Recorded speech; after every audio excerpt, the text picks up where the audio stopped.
संक्रांतीचं वाण किंवा ओवसा तुम्हाला माहितीये का? शहरी भागात हा आता विसरला गेला, पण ग्रामीण भागात मात्र दुपारनंतर स्त्रिया छान आवरतात आणि शक्यतो रामाच्या मंदिरात जाऊन एकमेकांना वाण किंवा ओवसा देतात. यामध्ये काय असतं तर या ऋतूमध्ये येणारी बोरं, ज्वारीच्या ओंब्या, हरभऱ्याचे घाटे, तीळ, रेवडी अशा गोष्टी असतात. आपला देश कृषी प्रधान आहे, तेव्हा स्वतःच्या घरी आलेलं नवीन धान्य आणि विशेषतः त्याचं बी हे वाण म्हणजे सॅम्पलच्या स्वरूपात एकमेकांना देऊन हा सण साजरा करण्याची पद्धत आहे. यामध्ये देशी वाणांची देवाणघेवाण व्हायची बघा पूर्वी.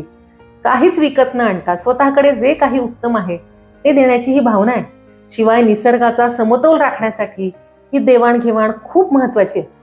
जसं कृषीप्रधान संस्कृती कमी होत चालली तसं ही एक प्रथा म्हणून शिल्लक राहिली आहे, पण त्यासाठी सगळ्याच गोष्टी विकत आणल्या जातात. यातही आपण काही बदल करू शकतो बरं का.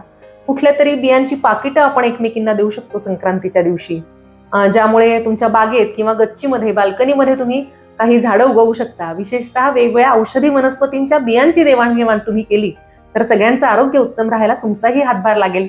कशी वाटते कल्पना? कमेंट्समध्ये नक्की कळवा.